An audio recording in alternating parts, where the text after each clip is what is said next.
got this. Thank you. She just said, you've got this. Should bring her to all the meetings.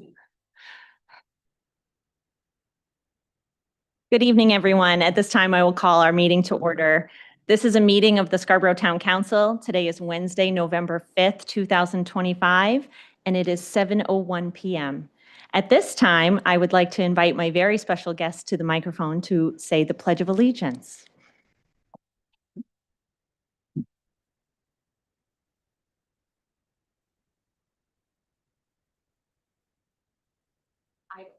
I pledge allegiance to the flag of the United States of America and to the republic for which it stands, one nation, under God, indivisible, with liberty and justice for all. Thank you.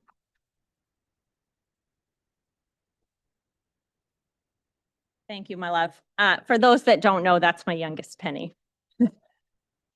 My kids and family are gonna scoot out the door, but thank you guys for coming. For those that don't know, this is my last meeting. And so my family joined us for a reception and party prior to this. It was one of the most heartwarming things that has ever happened to me in real life. I still can't believe that it happened. And so I'm gonna try and run a meeting now as if I know what I'm doing. At this time, item 3 is roll call. Tody, could you please call the roll? Counselor Doherty. Counselor Kane. Here. Mr. Fellows. Here. Counselor Donovan. Here. Counselor Anderson. Here. Counselor Chair Syed. Here. Thank you. Item 4 on our agenda this evening is general public comment. If there is anyone in the audience or online wishing to make general public comment on something that is not on our agenda this evening, now is the time to do so. Please approach the podium and state your name and address for the public record. You have 3 minutes. Welcome, Nina. Hi, Nina McKee, 309 Black Point Road. There are 3 events to quickly note and celebrate. And the first event was on the 4th firefighting muster on Sunday, October 26th, was a huge success. Darren Granada and Peter Ignuri and crew organized drills and team events for 65 teenagers from all over the state. Delicious and abundant food was donated for the event, so there was no cost to the town. The muster excited kids to one day join their town fire departments. Next fall, I urge people to watch this fun event. It really was great. The second event to celebrate was yesterday's Scarborough Election Day. And Tody's complete, always so perfect. This one was as well. It was very perfect. Krista and Nicole and Kate did an awesome job of organizing and executing a perfect election day.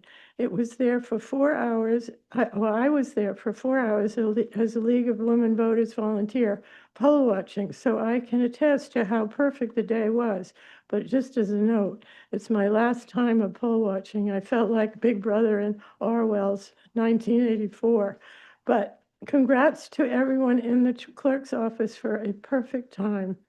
The third event, this is a very sad event, is of course April is leaving, and no more need to be said except heartfelt thanks, April, to you for years of hard and excellent work, and you will be deeply missed. But enjoy your freedom and new opportunities. And one last thing, we are so lucky to be living in Scarborough.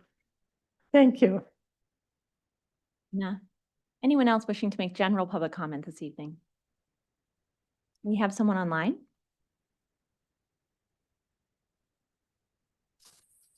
Hello, can you hear me? I hear you. Thank you. My name is Matthew Keith, 8 Pleasant Avenue. And this is a bittersweet general public comment for me. The sweet is I really want to thank the town council and all of the town and SBAC 1, SBAC 2, communications committee, and all the others who helped with the school building project and getting that passed And I'm just really celebrating that personally, and just wanted to thank the council personally for everything that you all have done to support that. And then the bitter part is April's last day, but it's also kind of sweet, and I just want to celebrate. Honestly, like what April has meant to me personally, in getting involved in politics in the town. I was very inspired, by the way that April responded to me engaging early on, as well as a couple other counselors, and that really helped me to just lean in. And particularly on the school, the more I got involved in that, the way I saw April show up with leadership there, and honestly, just the way, April, that you have been able to hear many different views around the town and really try to hold space for all of that, and not be stuck to one ideology, and the way that you hold the Robert's rules and keep things in order. Yeah, it's been an inspiration personally, and I think a really blessing for the town. So I just wanted to shout you out for that, and celebrate the school vote. Thank you, Matthew. Anyone else wishing to make general public comment? Welcome, Chrissy. Cressy Maurer, 20 Meeting House Road. I just wanted to step up and say, first, to thank the voters of Scarborough for such a huge win for our community last night. I really want to, I'm grateful for the 7,500 votes I received. I'm grateful for the passage of both bonds at a resounding 60% and nearly 60%. This is going to give this, a start to my service on the school board, a huge positive punch. Wanted to say that I think that we're defying sort of the negative politics that we see nationally as a community. We're coming together. We're setting a vision for what we want, and we're moving forward. So thank you. Thank you, Chrissy. Anyone else wishing to make general public comment? Welcome, Shannon. This feels very different from 2 years ago. Shannon Lindstrom, 62 Jasper Street. I just wanted to come up today first and thank the council and the larger community for your help to get the school referendum passed. This has been a really, really long road, and it has been marked by very difficult choices, deep conversations, and I think for all of us, really a shared hope for what we could get to.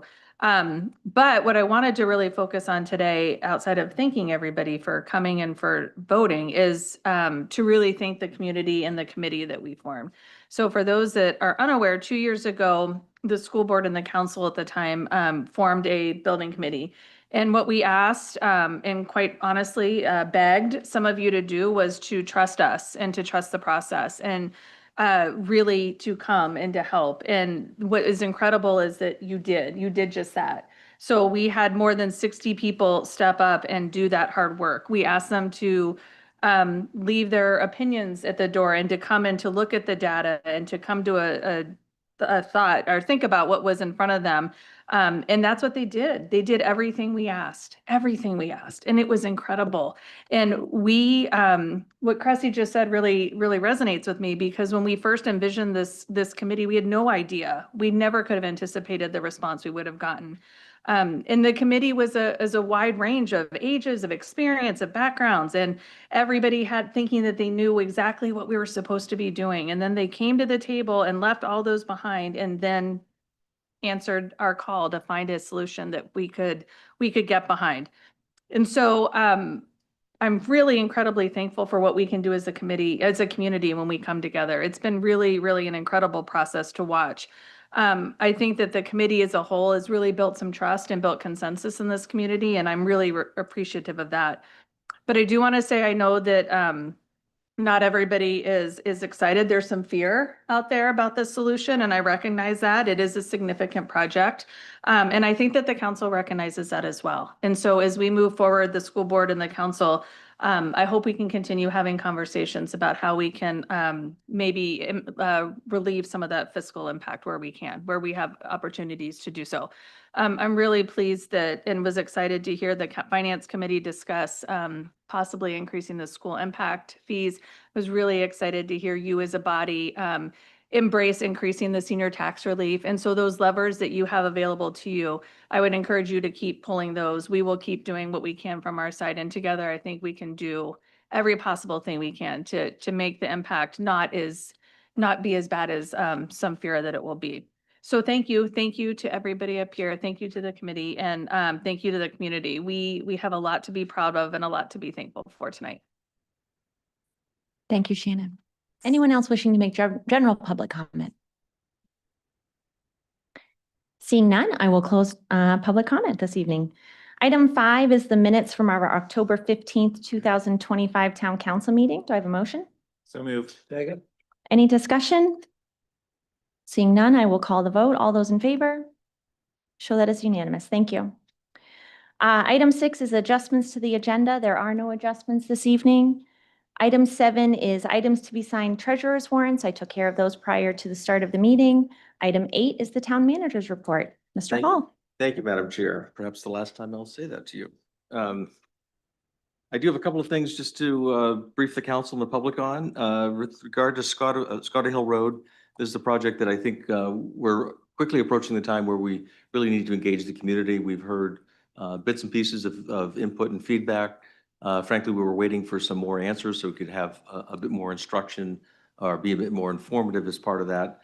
As I've mentioned in the past, we have applied for a grant. We're pending word on that. That I think would be an important piece of the conversation anyway.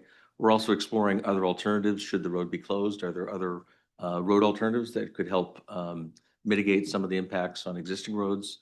And we also want to engage some of the immediate abutters, Flaherty Farm in particular, that's very much affected by that road. In fact, they've got active operations on either side of that road. So we want to be cognizant of that as well. So allow us to kind of get some of those answers, but I assure the public that we will convene a robust public process to make sure that everyone's has a chance to be engaged in that. I also want to mention to the council and the community back in 2023, a handful of you will recall this. The town stepped up to a regional, I'll say, crisis. At that time, we had an unprecedented number of asylum seekers landing in our region, many of whom arrived certainly unhoused and without means. And there was a big push to identify an opportunity, a place for these folks to be housed, at least temporarily, until they can get some of their immigration status sorted through and find gainful employment. This also certainly affects the homeless population because many of the same beds are in competition. Long story short, very proud that this community stepped up and pledged $50,000 toward finding a solution. And that solution has been found. There's a so-called Prosperity Place, be located at 1125 Brighton Avenue in Portland. It'll be 50 rental units. It's specifically transitional housing. Again, predominantly catering to asylum seekers who have some period of time to before they can actually be gainfully employed. And importantly, this facility will have all the necessary wraparound services that these folks need. So again, very excited. Appreciate your support in the first place and your patience in the meantime. I'll continue to keep you updated as the project moves forward. The Prouts Neck Cliff Walk has been closed for a better part of 2 years. I did have the occasion early last spring to walk the section of trail, and I can attest firsthand the trail is impassable, and I don't know with all the money and engineering in the world that it could be repaired to make it passable in certain sections. Parts of the rock cliff have actually just given way and they don't exist any longer. I've been working with our partners at the Prouts Neck Improvement Association. They have finally reopened the trail. It's kind of an out and back. It's not accessible from the so-called pump house any further, but it is from Checkley Point and past the Whistler Homer home out to, I think it's called Eastern Point, and then back to the same place of origin. So they'll be working with updates to their website, but again, the Prouts Neck Cliff Walk is back open and available for public use. We met a couple weeks back with Maine Water. Maine Water is currently petitioning the Public Utilities Commission for a rate restructuring. For us, it's a very small impact. There's only 300 or so Scarborough residents, all in the Pine Point community. And interestingly, the residential fixed rates are actually going to be reduced under this restructuring plan. And for us, fire protection charges, this is for our fire hydrants to make sure that those hydrants are charged and ready to flow water when needed, will remain unchanged. So I just want to make you aware that it's a pending matter before the PUC, but I don't see there really being any impact for us nor our residents. A couple other quick things. In terms of traffic, the town has been working on a number of improvements in the North Scarborough area. Many of those improvements are in place. I do want to mention that we have kind of turned on the adaptive signal technology just in the last week or so. So it's currently in its so-called learning mode. It will be in that status for a couple of months, and essentially it's learning and understanding the patterns of traffic, and we'll be learning from that. And then I mentioned it just folks may see some different changes in traffic. We have good experience with this elsewhere in town, and so we're pleased and hopeful that it's going to provide some relief. I would say though, it's certainly not relief that will replace some of the congestion issues. It's going to ease at certain peak times we expect, but it's not going to eliminate the severe capacity challenge that we have in that area of town. Similarly, the section of Payne Road, essentially from Gorham Road all the way through South Portland, the same technology has been activated, and so we expect we'll see efficiency improvements. The whole Payne Road corridor will be using the same technology, but there's such distance and separation between some of the lights that it's hard to appreciate that, but in the close proximity, it will be noticeable. The Senior Property Tax Assistance Program, it was mentioned at the podium. We just finalized this year. Interestingly, we had 14 fewer applicants, qualified applicants this year. And, we can do a little more research to understand why that's so. The total benefit payout to those 458 eligible residents was $440,000, about $60,000 below budget. The way that program works is that any unused budget stays in that fund and is available to draw from should we find ourselves in a year where there's not sufficient funds in the budget. And I think what that will mean for next year with some of the changes that you've recently made, that the additional ask will be a bit less because of that. And just lastly, I want to congratulate the candidates. We have two new counselors, Councilor Shoup returning to the council. Michelle Hayes will be coming on, and then Cressy Maurer for the school board. And on the sanitary district, we have Anthony DeMello, and Leroy Crockett was successful on his write-in campaign as well. And very pleased with the result of the school project. I can say this afternoon or this morning, very quickly, the superintendent and I had a brief conversation. To her credit, she had a standing meeting with Harriman scheduled for tomorrow. Depending how the vote went, that conversation could have gone very different ways, but they're rolling up their sleeves, and we'll do our part to help support the effort going forward. With that, I'd like to yield a bit of time to Angela Blanchette just to update the council and public on transit expansion in town. Thank you. Welcome, Angela. Thank you.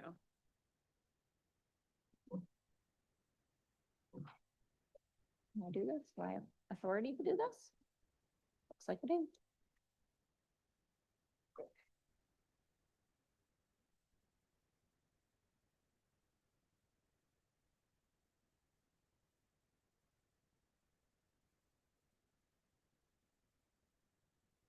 Okay, I was asked, I know there was, thank you, first of all.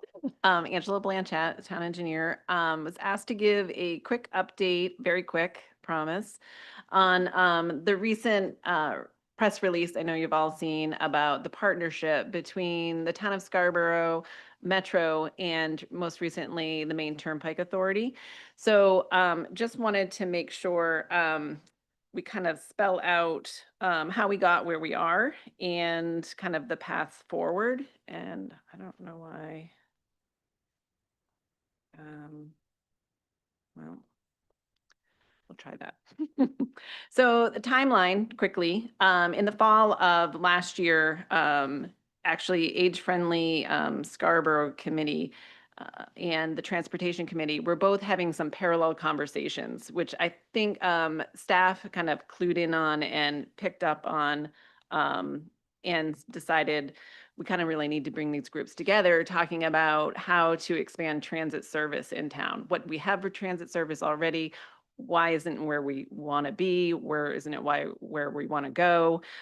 So it was actually a good conversation, and we started pulling that information together. At the same time, thanks to our liaison for Transportation Committee, I think John Anderson might have brought to the council when you guys were setting your goals, the timing really lined up and prep for that. And council goal was set for the 2025 calendar year to explore public transit options with regional providers to enhance ridership and reduce congestion. Transportation Committee is really passionate about trying to relieve that congestion on our roads and talking about any way possible. Transit is definitely one of the points of conversation we have. So with that, in March of 25, Metro presented to a joint group, which was the Transportation Committee and the Age-Friendly Scarborough Committee, basically laying out for us their pilot project they did in Falmouth, which looking at a lot of similarities between Scarborough and Falmouth and looking at the positives and how that came together, and it's working for that community. So so everyone was pretty energized by that, and to request that we get in front of the council to have Metro present and show. And that happened in April of 25. We talked with council in a workshop, and they laid out kind of a path forward if we wanted to do something similar. So then in that spring, we were grateful to have money put aside in this year's budget to help with our matches that we requested money through our PACS partners, Portland Area Comprehensive Transportation System. They were contributing additional $1.3 million, and that's Federal Transit Authority funds. And then just recently, that's where the announcement came in October, where the Maine Turnpike Authority announced that they were allocating another $3.5 million towards Scarborough's transit initiative over the next 5 years. This really kind of gives us the catalyst to kind of hit the ground running, try to get a robust service in place, but then also be able to give us time at a 3-year mark when we have time to get some established routes to see if it actually works and to like reassess if this is working for us, if it's not, so we can have public process through that. So right now we are in the planning stages. Let's do that. And so there are a few methods that Metro is now trying to accumulate information and assess kind of the paths, the routes, the areas in town. And to do that, they are looking at a few workshops. There was one in South Portland because they were redoing their bus lines there. So they're kind of joining the public process in this Metro Next Stop initiative. But there are 2 really focused on Scarborough. The next one being November 12th. That's a Zoom meeting, 6 to 7. And I believe that's a Wednesday. And then the other one, November 15th, is a Saturday from 2 to 4, and it's going to be held at the Public Safety Building. There's also a survey going out, and there's a barcode. There's also little flyers I put next to the agendas if anybody, that's open to anybody in the public to scan the code and go on and do the online survey. Really just interested in what kind of the makeup of our town is, where you are, where you need to go, and where you're interested in going, those type of things to collect that data. So then finally, the final steps would be them collecting, that's Metro, collecting the information mostly through the month of November, some of December, and really taking that information and trying to figure out what areas of town they can service under this pilot projects. It would be east of the Turnpike, we know that. It would be probably in some of the denser areas so that where the need or has a greater number. So that's what they're all trying to whittle down to. And once they have kind of an initial plan in January or February, once they have that established, they will be coming back to the Scarborough Transportation Committee. And that is a public meeting, and we will advertise that as such, but to kind of go over that information before, so it gets vetted a little bit through that. So before it comes back for council and a possible workshop where they present those and a possible vote around agreements or MOUs that might need to be put in place for that. So long story short, the rollout for the services, we're looking at a micro transit in the spring of 26 and fixed route enhancements, which would basically coming from the South Portland routes and coming down Route 1, most likely to the Downs and kind of back. That would be a fixed route and a more frequent route as far as more frequent stops so that you're not waiting as long, it's more predictable, those type of things than we currently see today. And microtransit is really what I had on the first slide is these vans that are more of like a ride share that you can do through the app. And when you're in that service area, you can either get to the fixed route or you can get, say, to the library or to Hannaford or to a medical appointment, those type of things. So if there's any questions, I'd be happy to try to answer that or. that's Thank you, all. Angela. Does anyone have questions for Angela? No, I think we're all set. Thank you. Thank you. Does anyone have questions for Tom on the town manager's report? Yeah, John. I have for Scotto Hill Road, assuming the council would want to make the fixes to it, I know we would have to do that through the budget process. So if that were to happen in June of 2026, how quickly would the road be able to be fixed? Well, what we know from our experience this year is, given its proximity to the marsh, no work can occur between June and November, Okay. something like that. So it would not be until essentially this time next year. Hmm. So either we find a way to do it earlier than June before that regulatory standard sets in, or it's going to be next fall. Other questions for Tom? Yeah, Larry. Just following on that, do you think it's prudent to budget that money into next year in case we need to do that? I don't want to get to next fall and say, well, it's not in the budget. Most certainly, I would expect through a public process, we look to engage, over in December, January, that the community and the council will make a decision as to which approach you would like to take, whether it's to close the road or the kind of conventional replacement of culvert. In either event, we ought to have resources in the next year's budget to make sure we can execute. Any other questions for Tom? Okay, I will move on to the next item in our agenda. Item 9 is standing and special committee reports and liaison reports. Counselor Anderson? I don't have anything. Okay. Counselor Donovan? Nothing. Counselor Fellows? It's sort of a quiet time of year for committees with the council in the process of turning over. The planning board did meet on, I believe it was October 20th. It's a long agenda, sort of a mix of some multifamily, some single family proposals, and a sketch plan review for the proposed Maine Mariners hockey rink in the Downs. And just look forward to seeing how that unfolds. Thanks. Thank you. Counselor Kane? No, nothing to report. Thanks. Counselor Doherty? Nothing. Okay. I changed my mind. Oh, Counselor Anderson, back to you. But for Counselor Kane, do you want to update on our I cakes was with gonna council say, today? can we hear about cakes with counselors?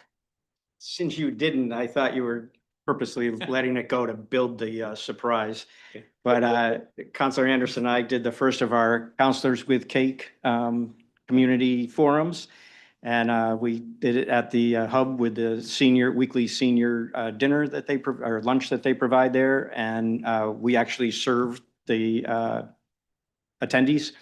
And then for about 45 minutes to engage them in what are the important issues they're seeing and facing. And it was really fun and informative, I hope. And we intend to roll those out. I think right now we're hoping to do 6 of them in different parts of town with the intent of going out to where people live and meet them there and engage them with a very loose agenda and be really listening to what's important to people in their own community in town. And so we're hoping for great things, and the cupcakes were delicious. Thanks, Larry. I'm so proud of you guys. Thank you for doing that. Thank you for starting that initiative. I can't wait to see where it goes. You know, I would be all in on that. So I'm really, really thrilled about that. Any other committee reports? Seeing none.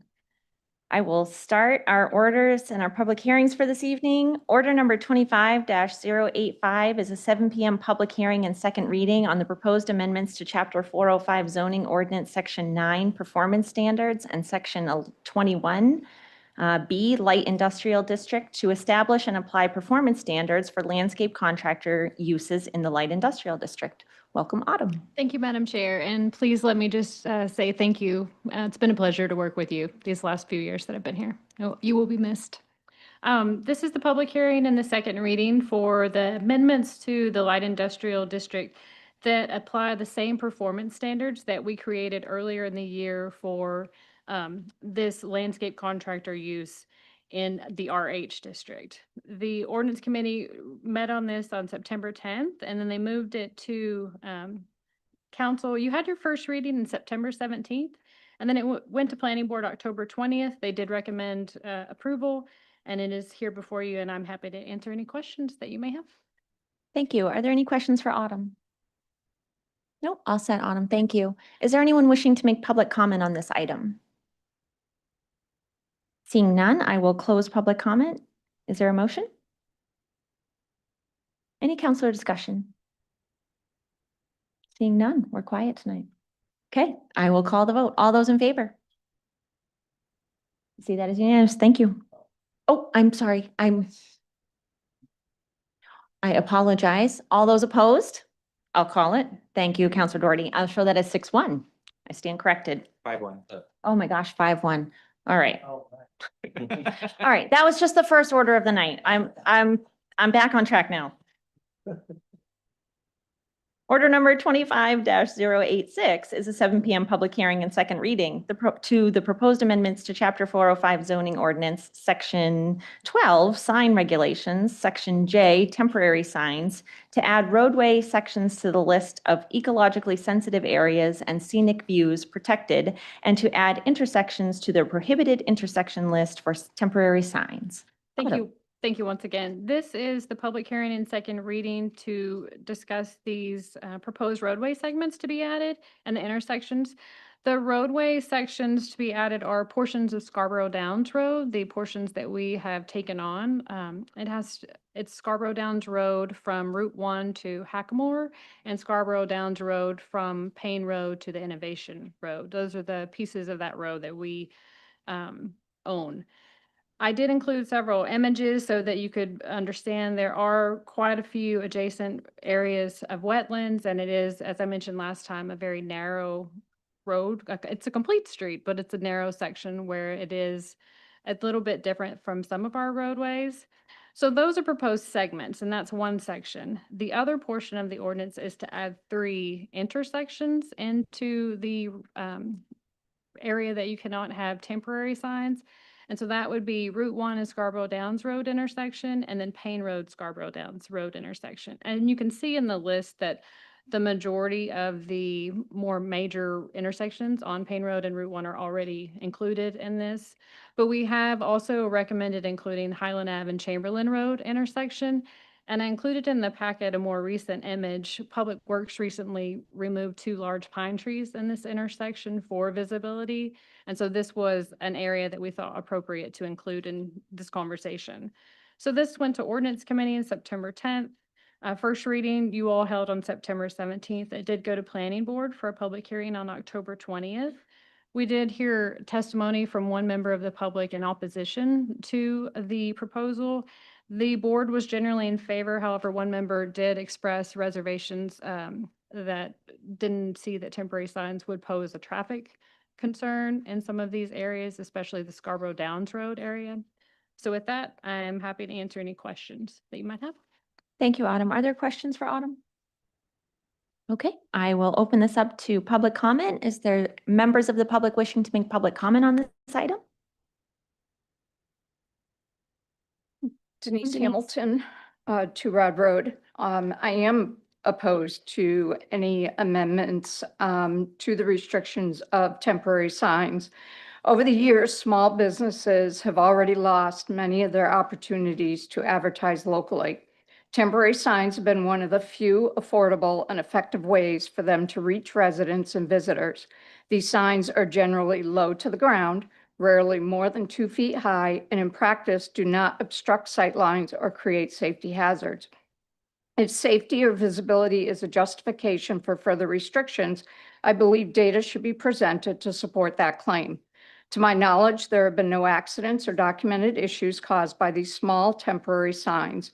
In areas like Payne Road near the Downs or Route 1 in the Downs, these signs sit on the edge of the right-of-way, not in wetlands or sensitive ecological areas. While some may say this proposal is unrelated to development interests, it's difficult to ignore the pattern. The actions taken to continue to narrow where small businesses can advertise, while larger developments maintain extensive visibility. I urge the council to reconsider these restrictions and allow businesses to thrive without compromising safety or community character. Thank you. Thank you, Denise. Anyone else wishing to make public comment on this item? Seeing none, I will close public comment. Do I have a motion? So moved.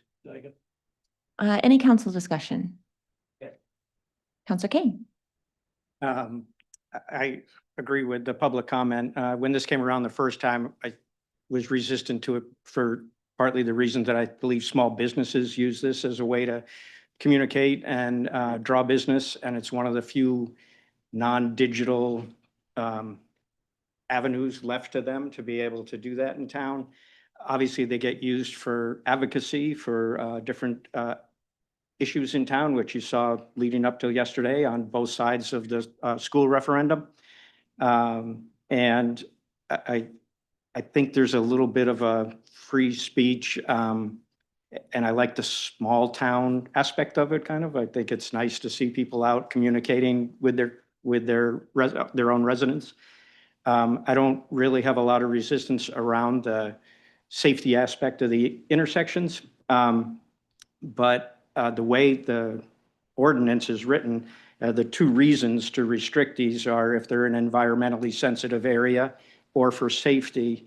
And I think some of the locations that are getting added don't meet that criteria. So my initial reaction was to vote no for this, but I'd be interested to see if people have some appetite for maybe some amendments to change the specific areas being added. Thank you, Thanks. Counselor Kane. Counselor Doherty? Yeah, as you know, any new regulations, I think government is over micromanaging everybody's life. So that's why on all these votes, I'm going to be no, because I think we have so many ordinances now. You need a Philadelphia lawyer to figure it out. And, it's like it just gets, you don't know what you can do or can't do. So I think the ordinance already addresses if a sign is too big and if there's a problem, I think they have gone and removed them. They do. We do that now. So if it is a problem, I can see that could be a problem, but I've never seen it myself, but it could be. So I think we have an ordinance now that probably should be relaxed a little bit more, if anything. So, thanks. Thank you, Scott. Yeah, Counselor Anderson. Yeah, I can support the intersections because I do think those are high crash locations where, any sort of visual distraction or something like that just, continues to make a safety problem. So I'm going to trust staff and their recommendations for the ones that they are suggesting we add for intersections. The Scarborough Downs Road ones, though, I agree with Counselor Kane. I don't feel strongly that we should have a prohibition there for signs. I mean, that is going to be an economic hub of our community. And going back to what the speaker said, like, if the intent is for people to come there, it would be a great place for people to promote small businesses or other things. So I don't like the idea of not having temporary signs on Scarborough Downs Road from Route 1 and Hackamore, or Scarborough Downs Road from Payne Road and Innovation Drive. So I'm willing to put a motion forward that we strike those two items from the proposal. The motion would be to remove those two items. Okay, do you want to make your motion or do you want me to hear from Counselor Fellows? What would Counselor Fellows like me to do? No, I would support such an amendment. I mean, I said last time, somewhat tongue in cheek, that just because there's maybe a perception that something originated partly from the Downs doesn't necessarily mean it's automatically a bad idea. That said, I also feel really strongly that I'd love to see the Downs continue to be stitched into the broader community and not feel like a place apart.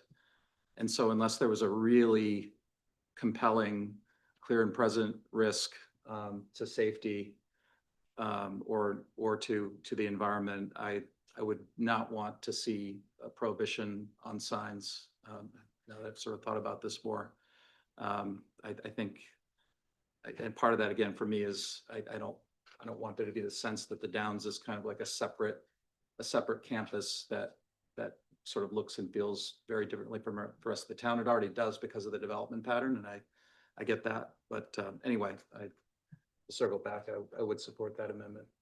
All right, So Counselor Anderson, go for it. Let her rip. Do you want to make the motion, Counselor Kane, or? No, I'm fine if you make, but I just want to ask, and sorry, maybe this is a question for Angela. In the language, it also has after street acceptance, staff will request the addition remaining portions of Scarborough Downs.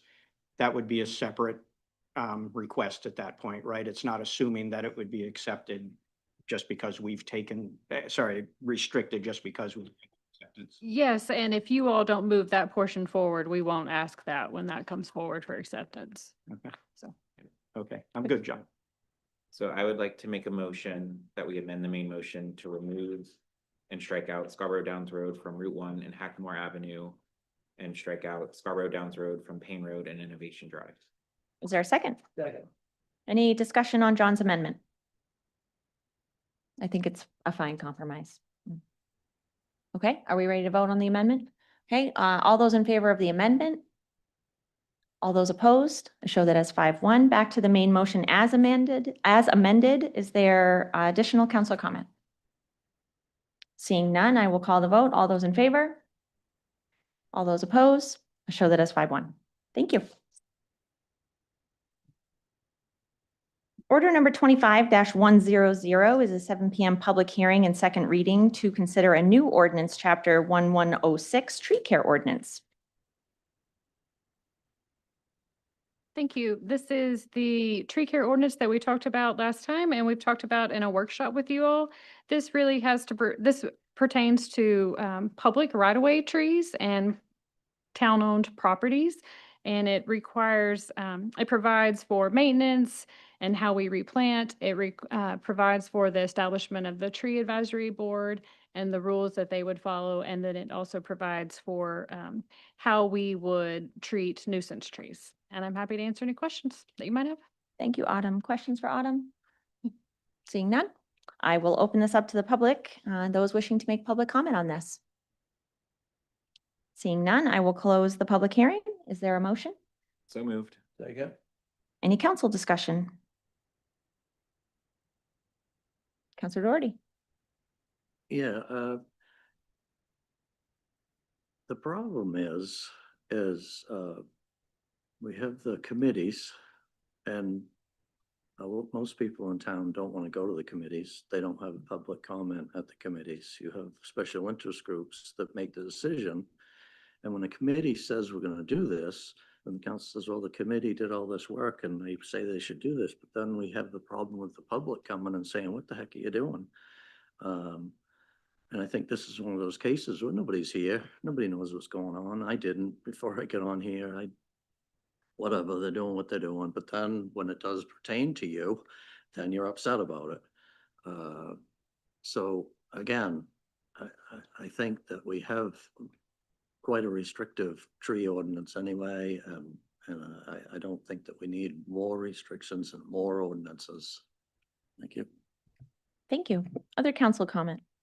Councilor Anderson. Yeah, no, I'm supportive of this, more specifically, not just because it came from our committees, but because what I think it's really trying to do is make sure public rights of way that the town owns, we're taking care of the trees that we have.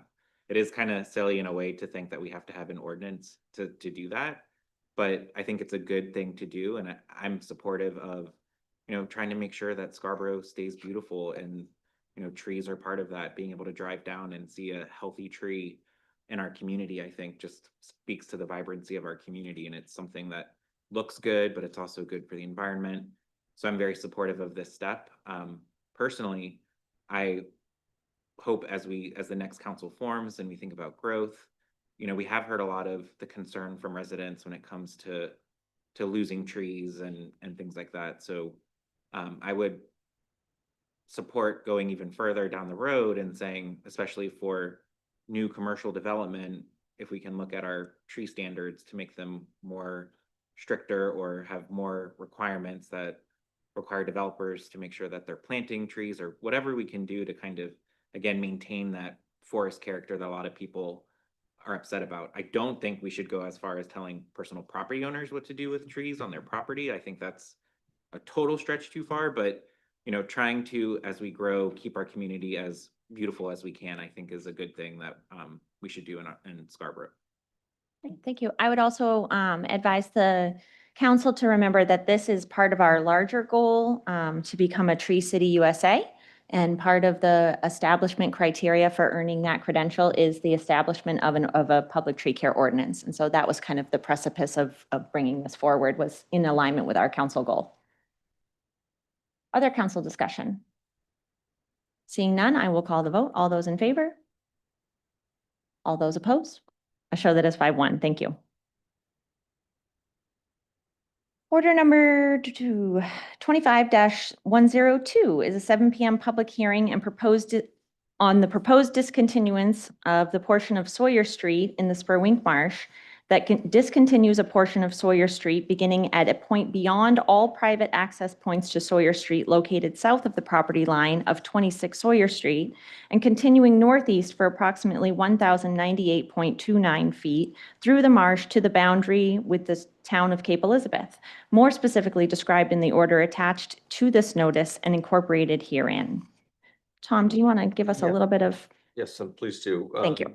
The council considered this matter back on October 15th, and with the passage of Order 25-102, the same action, it directed that an order of discontinuance be filed with the town clerk, which was done. In addition, it ordered the scheduling of the public hearing, which is this evening. There have been other events that may or may not affect this process, but nonetheless, this process is bound and directed by state statute. We are kind of in process, if you will. And with the action of council, despite other external decisions made, this is the public hearing that you've directed. There is a subsequent action that will consider what your next steps are, but this will be to formally provide that statutory requirement, which is a public hearing. Thank you. Just in short, we said we were going to have a public hearing. Now we're going to have a public hearing. So that is what's happening. So with no other council comment, I will open this up to the public. Any members of the public wishing to make comment on this item? Happy to participate. Madam Chair, councilors, thanks for the opportunity to speak. My name is Sean Turley. I'm an attorney at the law firm Murray Plant Murray in Portland. I represent Joel Gratwick, who resides at 27 Drake Lane. You should have a copy of my letter that I sent to you dated October 27th, kind of going over the statutory process. And also, as the town manager noted, that the areas in which you are bound by that process, including a public hearing.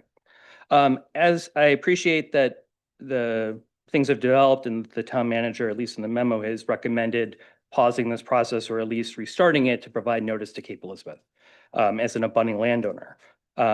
However, merely providing that notice does not cure the potential and current violations of the statute, as I outlined in my letter, which included 3 such violations, none of which concerned the lack of notice in the town of Cape Elizabeth, and each of which is an independent reason this process cannot move forward past tonight, or at least cannot end in the adoption of that proposed order. So I'll begin briefly by discussing the process you're required to follow under the statute, which I promised to only say once, 23 MRSA Section 3026-A. And the first part of that statute is you have to provide notice to all abutting landowners. There's no carve out or exception depending on whether you know who they are. Basically, it's the town's obligation to find out who they are and provide them what's called best practicable notice. And the statute outlines what that substantively contains, but basically you need to tell them the road's being discontinued in part because they might lose public access if the road is in fact discontinued. So the town needs to first identify those owners and then provide them with notice.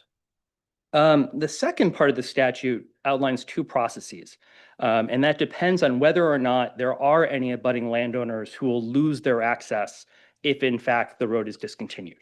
And if there is, the statute's very clear on what you have to do. It says that you have to wait an entire year from providing notice. You've given notice. You have to wait an entire year. And the purpose of that delay is to provide those abutting landowners an opportunity to actually secure access by way of private easements, effectively from their neighbors. Is that can they go and get private easements such that when you close the public road, they can still get to their properties by way of a different public road. And that is the process that's supposed to happen by those landowners over that period. The third step depends on whether the town can actually verify that happened.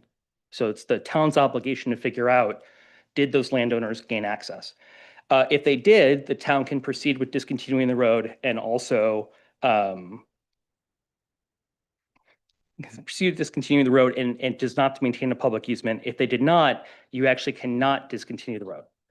As I outlined in my letter, if you move forward with this, you're violating all three parts of the statutes. So the first is you have to provide notice to those abutters. The second is you have to wait a year to go forward once you do provide notice. And the third would be that you actually have to verify they have those access easements. Thank you. Thank you, sir. Anyone else wishing to make public comment? Denise Hamilton, 2 Rod Road. Another thing, it's important to note that the town of Cape Elizabeth was the sole applicant and project sponsor for the grant associated with the project. And as you know, Cape Elizabeth's town council voted against discontinuing their side of the road. And that raises a fundamental question. How can one municipality proceed with discontinuance tied to a grant project when the applicant municipality itself has rejected that action? And second, the memorandum of understanding between Scarborough and Cape Elizabeth was executed prior to any public hearing or formal vote to discontinue the section of road. Entering into agreements that anticipate or commit to road closure before the public process and council decision undermines both transparency and procedural integrity, something the Scarborough taxpayers have voiced concerns about for years. This proposal also ignores taxpayers' concerns and the environmental impact of increased driving times and emissions. The real issue isn't the road itself. It's the long-term neglect of basic road maintenance. Spending only $13,000 over 16 years on Sawyer Street is unacceptable and reflects a broader problem across Scarborough's road network. Discontinuing a public road when maintenance has been so limited is not a solution. It's a failure to take responsibility. I urge the council to reject this discontinuance and focus instead on maintaining and improving the infrastructure we already have. Thank you. Thank you, Denise. My name is Jane Thrift, and I'm a resident of Sawyer Street. You've heard the legal arguments. I'm giving you my personal feeling. We use that road for more than vehicular traffic. It's a part of a community. It's a flow of people back and forth.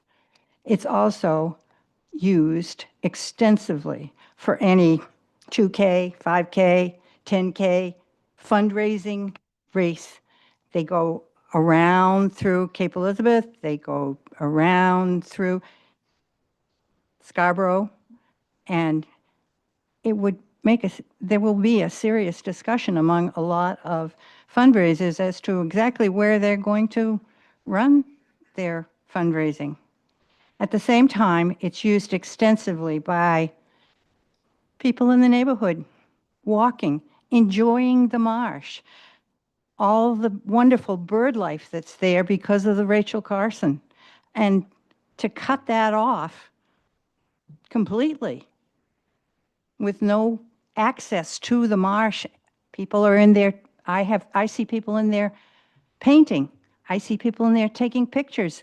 I see students from various educational groups that are going through the marsh and taking samples. There will be no ability to do any of that.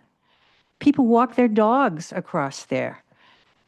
It's a wonderful resource for our community, and I would hate to see it closed. Thank you. Other people wishing to make public comment on this item?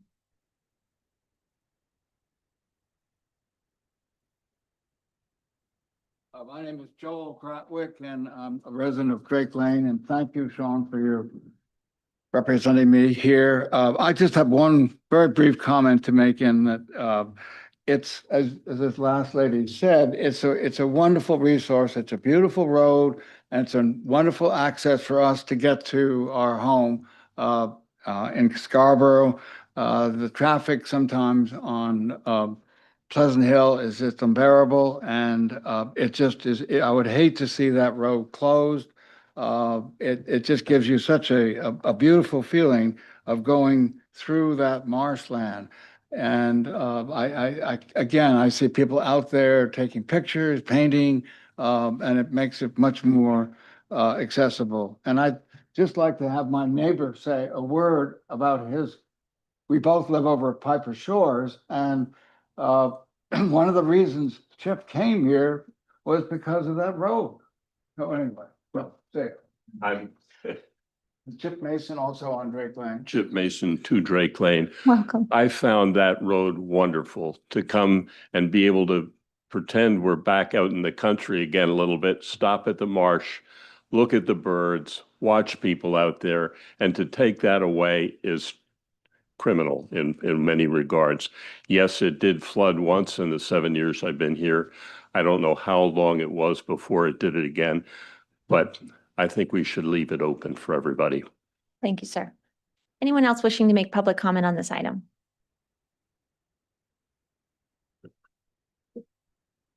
Welcome, Mr. Hayes.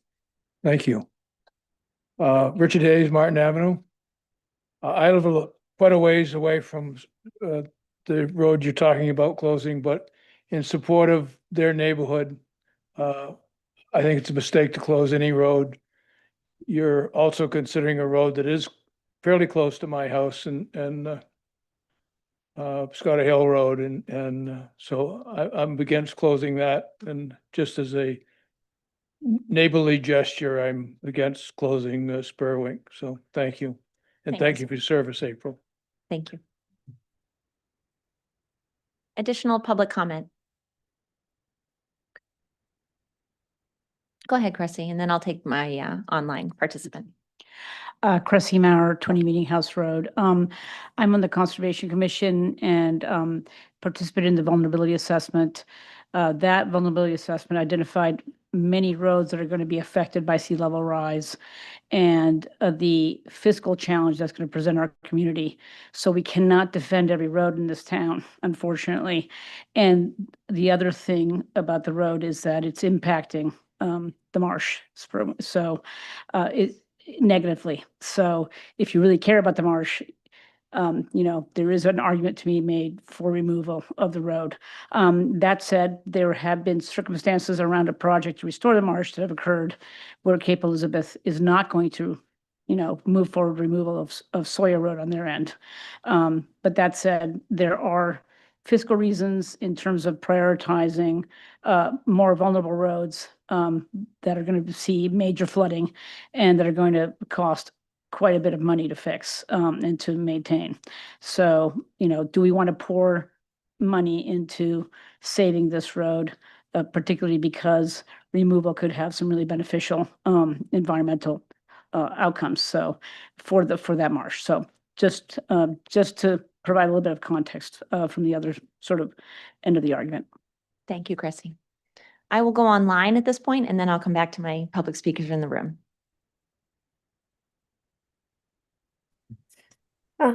Can you hear me? We can hear you. Great. I'm Kathleen Miller, 277 Broad Turn Road. I'm the current chair of the Conservation Commission. And I just want to acknowledge again, everyone in the room who is feeling the pull to protect this place that they love and this road that means something to them. I don't think any of us on the Conservation Commission or anyone in the town is thinking that this road is not valued by the community. We know that infrastructure and the ways that we move around the world matter to us. But as Cressy just mentioned, we do have to make choices. And when we have limited budgets, what are those choices going to be? And so I continue to support the discontinuance and the marsh restoration that is part of the grant. Obviously, without the partnership of the two towns, that grant isn't available to us. But I think this work is important, and I appreciate you hearing the public comments and taking all of these things into account as you're making your decision. Thank you very much. Thank you. Back to the room.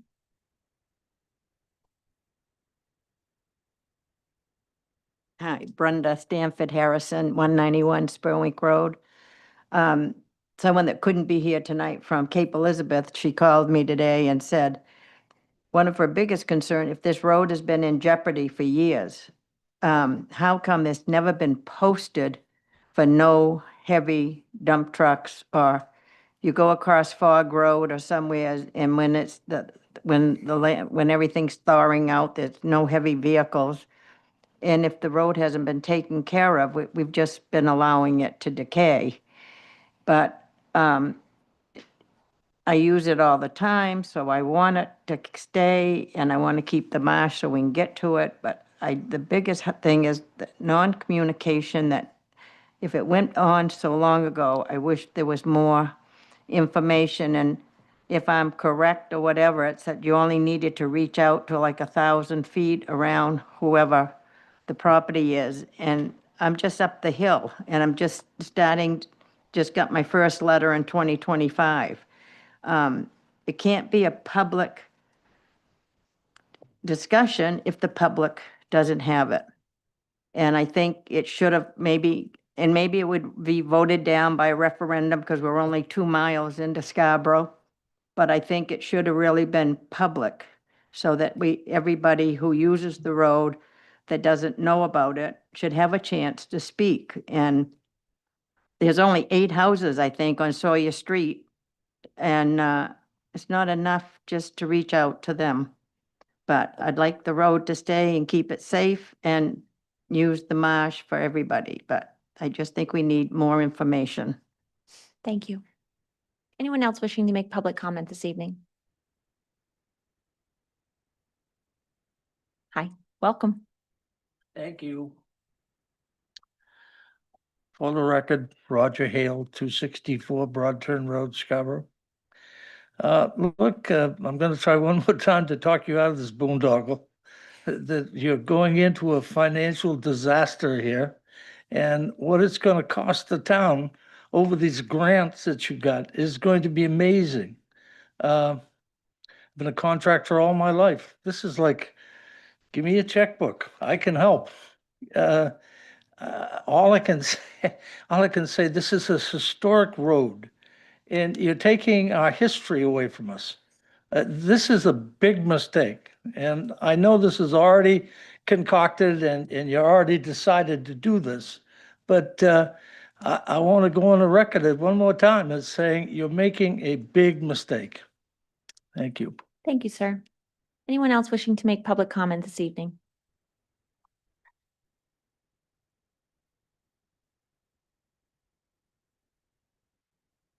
Welcome. Good evening, Madam Chair. Congratulations, and thank you for your service. I don't live in Scarborough. I live immediately across the marsh on Wells Road in Cape Elizabeth. My name is Ed McCall. My address is 78 Wells Road. I've written a few times to the counselors about this issue. Like others who have spoken tonight, I adore that road. It was a big part of my reason to move to Cape Elizabeth, and I was a law student in 79. My future wife and I were bicycling out through Cape Elizabeth and Scarborough. The second time we came out this way, I said, well, where's that really cool road that takes you right down into the marsh? She said, oh, that's one further over. And we rode on it. When we got divorced 20 odd years ago, I looked for a house on the marsh. That's where I've lived ever since. I maintain trails open to the public. Everybody's welcome to come walk down my trails, seating right down by the marsh. It's a beautiful spot. But the access isn't as good on my property as on that road. And one of the great flaws in this project is not only are we going to lose the road, generate far more air pollution than the marsh can sequester, but the project agreement provides that permanently there can never be a trail, there can never be a raised walkway, there can never be anything that the people who love the marsh can enjoy. There's no other place around that marsh that provides that kind of access to see the wonderful natural life that's there. One of the photos I sent you was my grandson walking along the ponds right by my property. I'm lucky that I have a place near the marsh, but I probably have on my phone 150 photographs taken on your side of the town line on Sawyer Street. It's an absolutely magnificent spot. A few of them were taken recently to provide to the Cape Council to show them what they're risking giving up. But most of them are just taken over the course of years, running, jogging, or walking along Sawyer Street. It's an unbelievably magnificent asset. I hope you get a chance to go. The flooding is a wonderful design feature that helps the marsh. It floods very infrequently. The high tide in Portland today was 11.5 feet. There was no water on the road. Tomorrow's 11.7. You might get a drop on the road, but it's an infrequent result that we can easily accommodate with signs, flashing lights, warning signs, and gates when there is a flood event, which is the appropriate way to handle this situation, which we recommend worldwide. I hope we can do that here. I hope the towns can continue to work together and we can find a good solution for all concerned. Thank you very much. Thank you, sir. Other people wishing to make public comment on this item?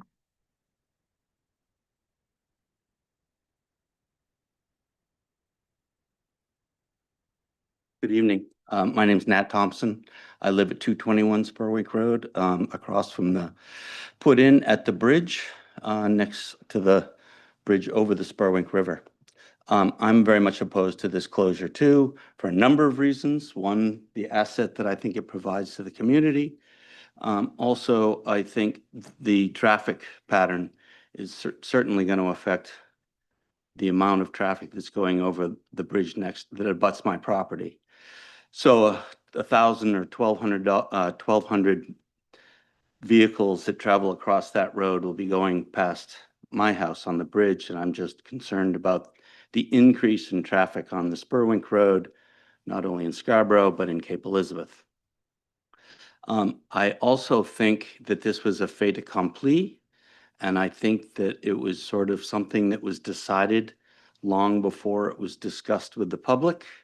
I was upset that this money apparently was accepted for what it was to do this. I think just because there was money to discontinue a road does not mean that there's not money to fix the road. I know throughout Western Maine, there's a number of open bottom bridges, culverts that have been replaced with open bottom bridges and that have a far less expense to replace a number of those across brooks and streams throughout Western Maine. So I do think that there's money available to fix the road and maybe take the grade down so it's not dropping down quite so fast from Cape Elizabeth across the bridge and then hitting grade through Scarborough. But if it was a more relaxed grade and an open bottom bridge that would allow that river to take its natural course. I think that we could resolve this issue, and we may have a little bit of flooding over certain parts of that road, but it's happened for years. I think that road is a huge asset. I think I've talked to a lot of people in Cape Elizabeth. They're like very surprised that this is even happening, and now they're saying, oh, no, it's not going to happen. And I'm like, well, that's not what I'm hearing from the town of Scarborough. So anyway, that's all I have to say tonight. I hope you'll reconsider, and I think we should leave that road open. Thank you, sir. Anyone else wishing to make public comment on this item? Seeing no more in the room and no more online, I will close the public hearing. Just as a reminder for the public and for council, that was a non-action item. And so I will move on to our next item in our agenda, which also relates to the discontinuance. Order number 25-103 is act on the request to schedule final action on the discontinuance of Sawyer Street for Wednesday, November 9th, 2025. Tom. Yes, this action is the natural extension of the process that you've begun. Unlike other actions, well, in all cases, council will direct staff the timing and in this case, the statute directs what the process is.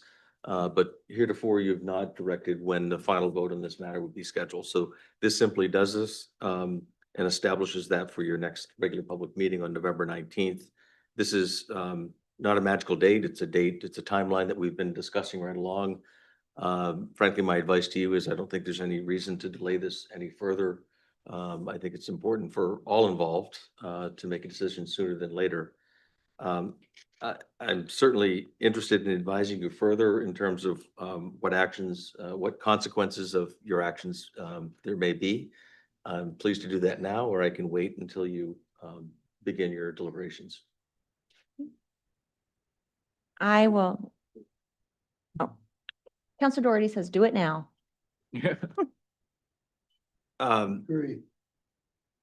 So effectively, this is postured in the affirmative, so this does schedule the matter. It could be defeated this evening, in which case the matter dies. It does not come forward in any shape or form.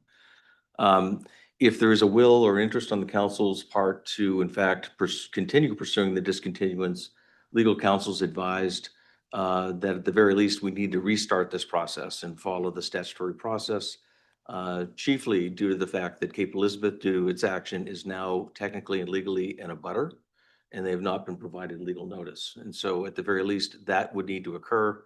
There may be other work in that regard that we want to consider in terms of ensuring that we're complying with the statute as was discussed from the podium this evening. But in any event, I would recommend that you defeat this matter this evening. But again, if you wish to pursue discontinuance, clear direction to council, to staff would be very helpful. The final piece I would mention, there has been some talk, but no formal request regarding monies incurred so far with this project. I believe all those expenses have been currently incurred or will be on behalf of Cape Elizabeth. At this point, Scarborough's not been asked to cover any portion of those expenses. And it's my position, and I look for guidance from you, that given the decision the Cape Council made, that they incur those expenses that have incurred so far. I think that's something in the order of $75,000, so I'm told. Thank you, Tom. At this point, this item is available for public comment. I would ask that if you made a public comment during the public hearing portion of the meeting, that you don't simply restate your same public comment. But I will take public comment on this item if people wish to make additional comment. Welcome. Thank you, Sean Turley, again on behalf of Joel Gratwick. Just an element of this that I want to help explain. I think Town Manager has it correct in terms of the process really does at this point need to stop. I just want to reiterate, actually a piece I didn't really get to, which is that there doesn't appear to be research that does need to be done about who owns land that abuts Sawyer Street. As Sebago Technics flagged for you on the plan that accompanies the order, and as you represented to the grant provider, there appear to be these unknown owners who own land, and the statute just requires you to figure out who they are in a sense, track them down, provide them notice, and then move forward. And so, it's true that the decision Cape Elizabeth has made is changing the posture of this, but I would also say that when if in fact this is defeated and this goes back, that it really does need to start with actually finding out who these people are who do own these abutting properties, and making sure they're notified, beyond the other issues that have been raised tonight. Thank you. Thank you, sir. Any additional public comment on this item?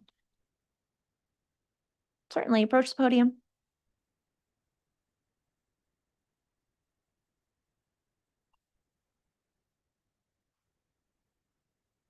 Brenda Stanford Harrison, 191 Spillwink Road. I'm just confused. Sure. Can you clarify what, Sure. a little clearer than what you're saying? And if it's defeated, is it done? Sure. I thought it was done deal in 2024. I want to know, when I go away, is it done? Or are we starting the process over again? Just some clarity. I will offer as much clarity as I can prior to putting it on the floor and entertaining council discussion.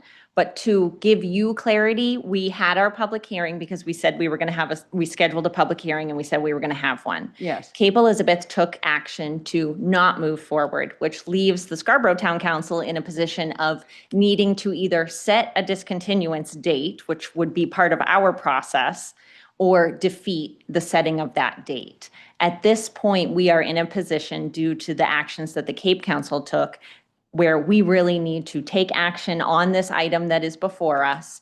And then if there is an appetite to pursue a discontinuance, that would be a separate process.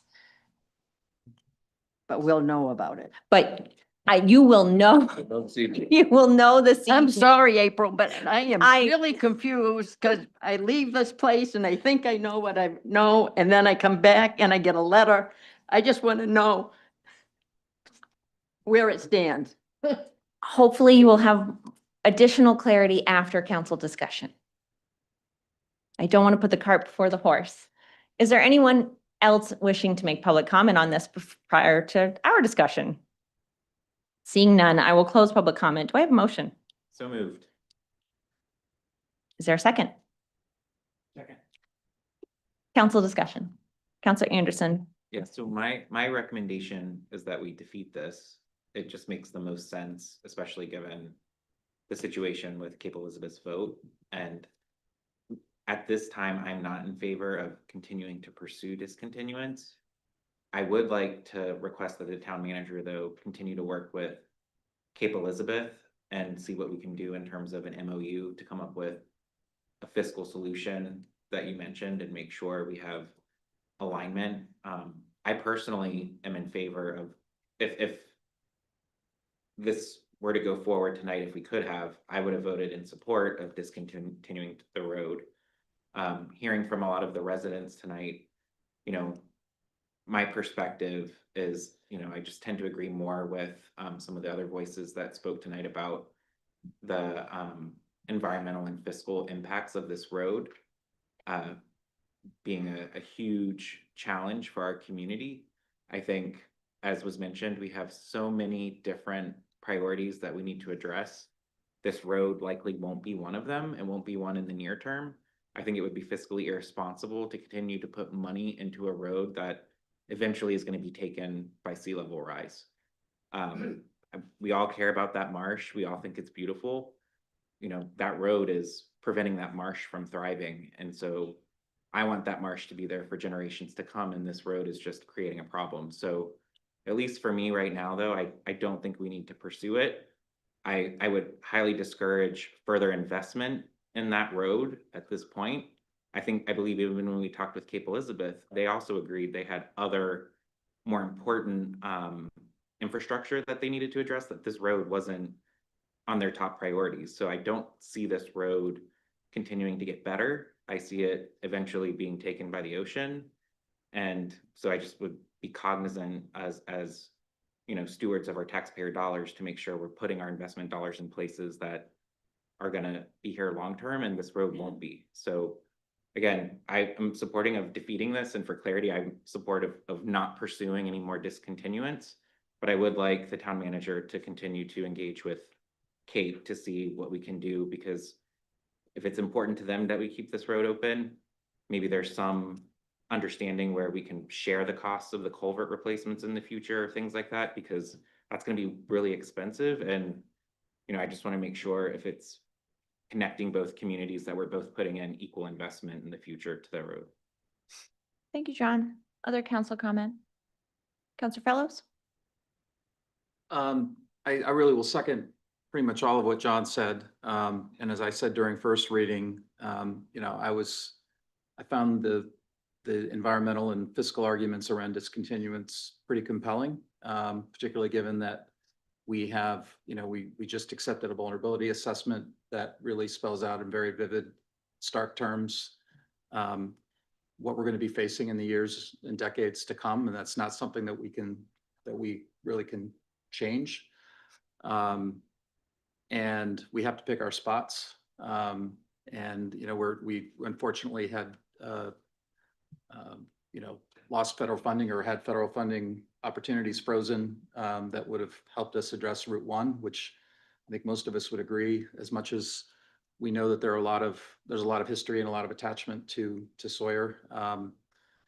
When we think about the lifeline of the town, Route 1 is certainly the priority. And we know from that experience that replacing an at-grade culvert with an open bottom bridge is much easier said than done and spent. So I think it's, and I am in agreement on defeating this tonight, given all the circumstances here, but I would just suggest that everyone needs to really be, I think, realistic about the expectations going forward and the level of investment that it's appropriate to continue to put into this road. And that there are going to be times, as one of the speakers said, when it's going to have to be blocked off.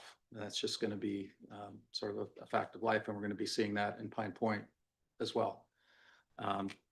So that's where I am on that. Thanks. Thank you. Other council comment? Yeah, Councilor Doherty. Thank you. Yeah, I'm with the lady in the back. Even with all of John's words, I still am not clear. A no vote will keep the road open. That's to the point. Sorry, my mic wasn't on. Yes, sir. That's all we need to say. A no vote will keep the road open, and it will, like I said, another option is just to leave it the way it is. It cost us nothing. You have the access to the marsh and go across it. It floods every 7 years. These speculations of flooding in 50 years are speculations. We don't know what nobody can predict Mother Nature. Look at the weather. You can't predict. I mean, the north could start freezing up again. We don't know. You can't say for sure that's going to happen. Maybe there's a larger percentage it will. But I'm just saying, it will always be open at low tide.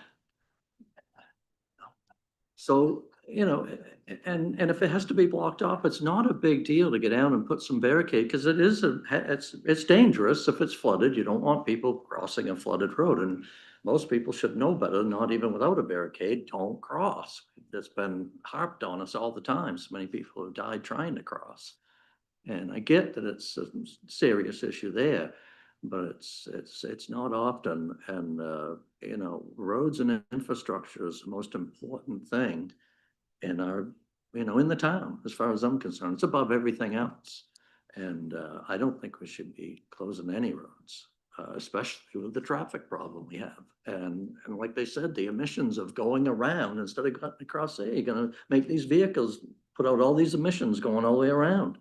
Environmentalist, so yeah, I'm glad that this is going this way, because I think it was a huge mistake to go the way we were. Thank you.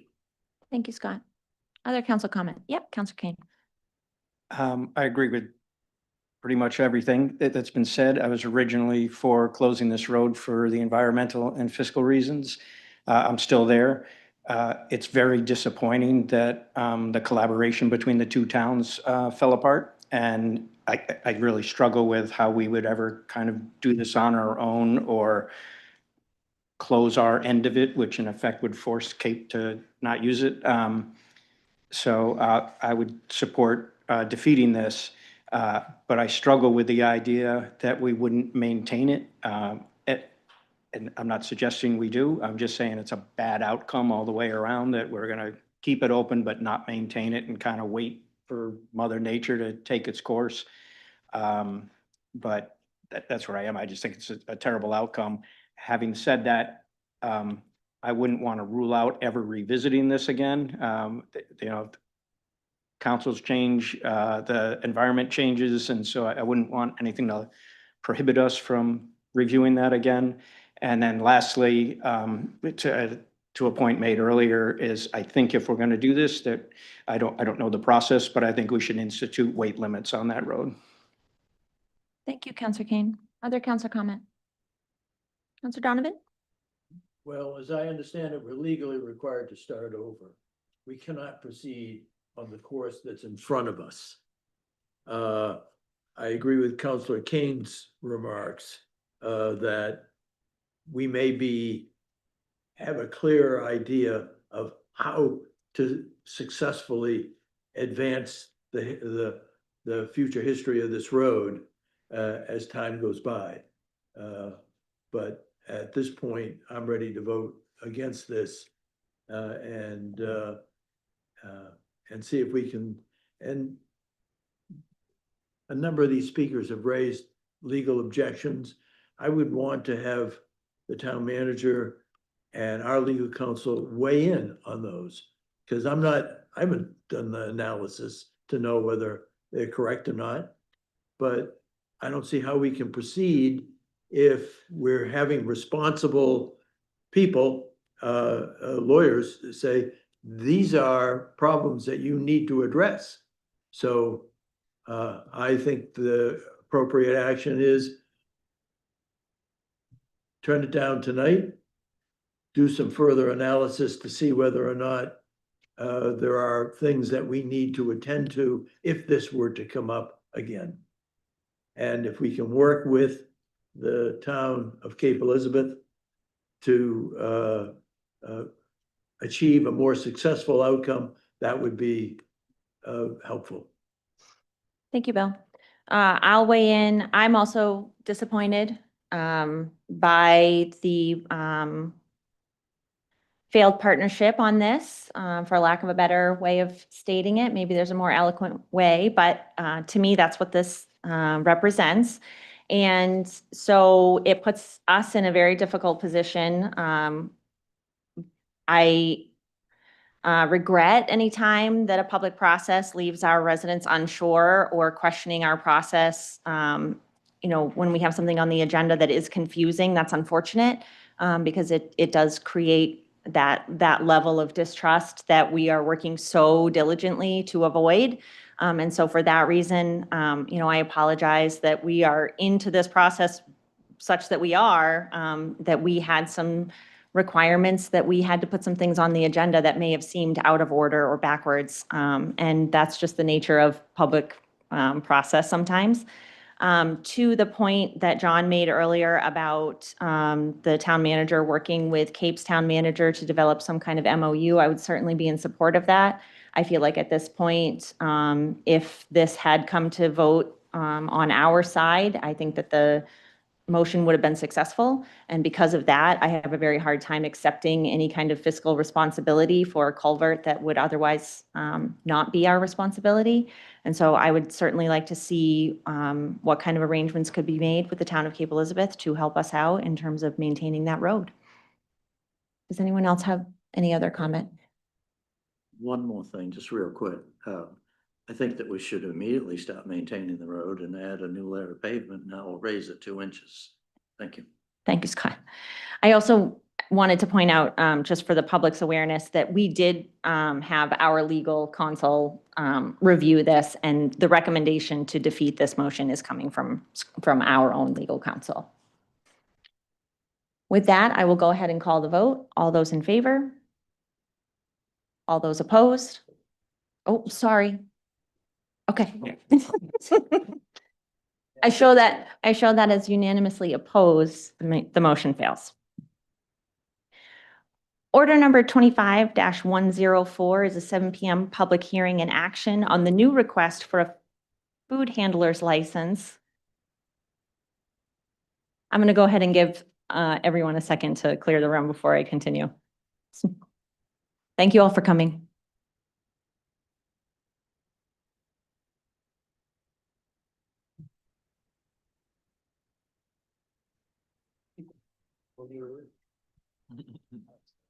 Huh?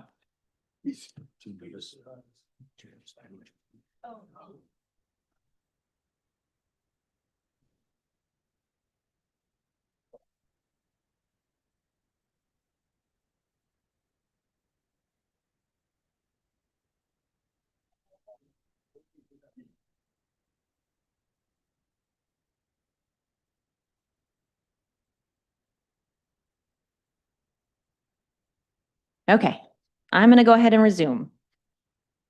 Order number 25-104 is a 7 PM public hearing and action on the new request for a food handler's license from Calf Pig Scar LLC doing business as Aroma Joe's located at One Bridges Drive. Thank you, Madam Chair. This is a new request which is required to come before the town council for approval. The clerk's office has vetted the application and they're recommending approval. Thank you. Thank you. Is there anyone wishing to make public comment on this? Seeing none, do I have a motion? So moved. Second. Any discussion? Call the vote. All those in favor? Show that it's unanimous. Thank you. Order number 25-105 is a 7 PM public hearing and action on the new request for a mobile food vendor license from Min Nguyen doing business as V Ban Me LLC. Thank you again, Madam Chair. This is a new application for the ordinance. All new application must come before the council for approval. The clerk's office has vetted the application and they're. Thank you. Is there anyone wishing to make public comment on this item? Seeing none, do I have a motion? So moved. Second. Any council discussion? We'll call the vote. All those in favor? We'll show that as unanimous. Order number 25-106 is a 7 PM public hearing and action on the new request for a massage therapist license from Evan Sullivan located at Heal Massage and Therapy, located at 51 US Route 1, Suite S, and from Emily Zhidzik, located at Oasis Wellness Center, located at 433 US Route 1. Yeah, thank you, Madam Chair. And as the prior two applications, this one is also a new application, and they are required to come before the town council for approval. And the clerk's office has vetted the applicants and they're recommending approval. Thank you. Anyone wishing to make public comment on this item? Seeing none, do I have a motion? So moved. Second. Council discussion. I will call the vote. All those in favor? I'll show that as unanimous. Order number 25-107 is a 7 PM public hearing and action on the new request for a medical cultivation facility cannabis license located at 10 Snow Canning Road, Unit 28, from Olivia Reese and Madeline Reese, located at 10 Snow Canning Road, Unit 28. Thank you, Madam Chair. The only comments I'd make on these proposed licenses, it is within the 1,000-foot buffer. However, the suite has been licensed within the last 12 months, so it allows for an existing non-conforming use. Thank you. Is there anyone wishing to make public comment on this? Seeing none, do I have a motion? So moved. Second. Any council discussion? All those in favor? I show that as unanimous. Moving on to our agenda, there is no old business this evening. New business, order number 25-108 is first reading and refer to the planning board the proposed amendments to chapter 405 zoning ordinance, section 11 off-street parking regulations, and section 5 Board of Appeals to amend parking requirements for residential uses and amend off-site parking requirements in accordance with LD 427. Welcome back, Autumn. Thank you, Madam Chair. So this is the first of what I suspect will be many zoning ordinance changes that we make in the next year or so. This one is in order to comply with LD 427. LD 427 went into effect in June, and it actually was passed in June and went into effect September 23rd. So we were already behind when it was approved. I will say that we're first to get to this point. But this law really has two parts in it. It limits the amount of minimum parking that we can require for residential units. In our single family and duplex units, we require 2 spaces per unit now, and the law says that we can only require 1. And in our multifamily, based on the number of bedrooms, the normal is 1.5 spaces. And again, this would remove that requirement and put it down to 1. It also amends off-site parking agreements. We had similar off-site parking agreement language in place, but it increased the distance that you could be. Our language was 300 feet and it increased the distance to a 1/4 mile. So in the packet are the proposed amendments that are redlined in order to comply. There also is a change to our zoning board of appeals procedure. We have the planning board has the authority to approve a reduction in parking now, and the Board of Appeals does as well. So we're recommending approving, striking that from the Board of Appeals and just keeping that with the planning board because it's more appropriate in the site plan process. This is scheduled for a public hearing to planning board on November 17th, and then it will come back to you all. I'm happy to answer any questions that you might have. Thank you. Does anyone have questions for Autumn? Yeah, Scott. So basically, in summary, of that this will be a vote for less restrictive ordinance. This is a vote that you essentially are compelled to take to comply with state law, Right, which, you know, if, but essentially says you only have to have 1 parking space for a 4-bedroom, single right, family it's home. gonna be less restrictive. Yes, so, yeah, if the state was gonna make it more restrictive, I would tend to vote against them just to make a statement. Legally, I don't know what would happen, but I am all for that if it's less restrictive. Thank you. Any other questions for Autumn? Thank you, Autumn. Is there anyone wishing to make public comment on this item? Seeing none, do I have a motion? So moved. Second. Any council discussion? I will go ahead and call the vote. All those in favor? Show that as unanimous. Thank you.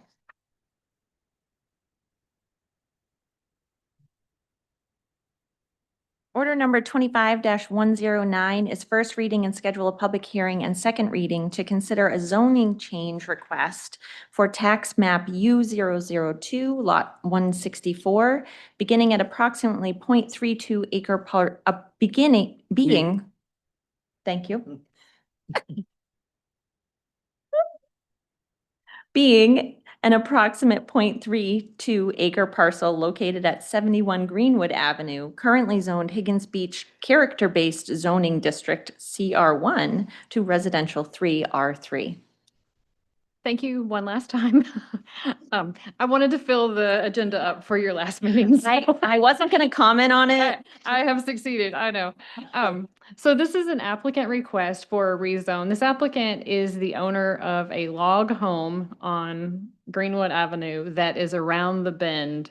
If you're familiar with the area, you're driving down Greenwood and there is a very distinct dead end sign. And then you go around the corner and you see a log home to your right, and then you see the locked entry to the Piper Shores property. And so this came to us, they're wanting to do an expansion. And in the CR, the community, the Higgins Beach Character Code this limits their expansion abilities. They could do the expansion to the side of the home rather than the rear of the structure. They're limited on going up because of the nature of how the structure is constructed. So in conversations with zoning administrator and myself, they wanted to move forward with this zoning change. They were in the R3 district when the Higgins Character Code was originally proposed. There are a couple of other homes that have a similar, they're close to Higgins and connected, but they are still R3. So the way the zoning works is the request comes through staff and then we take it to planning board first before it gets to you all. So the planning board did have their public hearing on October 20th. We did not have anyone speak against the proposal. We did, as staff, we provide recommendations based on comp plan alignment and the impacts to the neighborhood. The uses would not change. It would still be the same. The structure in no form complies to the character-based code for Higgins Beach. It does not have the same type of style. And so we are recommending approval of this. And I'm happy to answer any questions that you might have. Thank you, Autumn. Are there questions for Autumn? Yeah, Scott, go ahead. Just to clarify, This is gonna help the homeowner that wants to put an addition on their home. Correct. That's what I want to do. Thank you. Other questions for Autumn? Thank you. Is there anyone wishing to make public comment on this item? Seeing none, I will, is there a motion? So moved. Second. Any council discussion? Yeah, Corey. Thank you. So I was on the planning board when this was put in place. I don't remember a lot of the details. It was Autumn's predecessor was sort of coordinating that effort. I think it was a laudable effort, but sometimes, for whatever reason, boundaries get drawn in a certain way. And then down the road, it doesn't seem to make quite as much sense for a certain property. And I would agree with this, given that it's clearly not part of what we think of as the Higgins character and the immediate Higgins area. And I did listen in on that, sit in on that planning board meeting, and there seemed to be good agreement on that. So I would support this. Thank you. Thank you. Other council discussion? Yeah, John. Yeah, I'm just gonna ditto Scott. I think, and what Corey said, zoning is an art and a science. And so sometimes things have to pivot. That makes sense. This one makes sense. So I think it's an easy move forward. Thank you. Other council comment? Yeah, Councilor Donovan. For those who don't know this, if you get to the Higgins Beach Inn and turn right, instead of heading towards the water, you turn right and you go till the road ends. And you another 50 feet and you are in the construction buildings for Piper Shores. So it's a very isolated spot.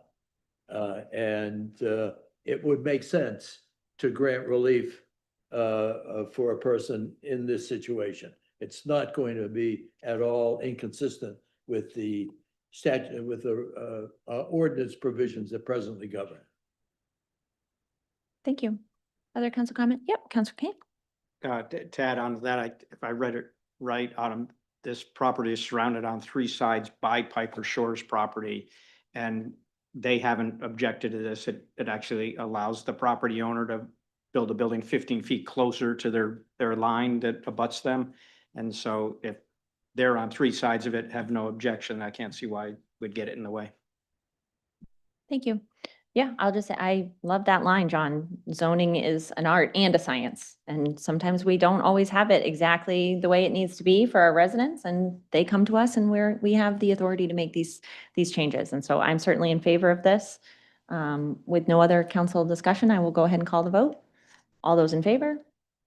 I show that as unanimous. Thank you.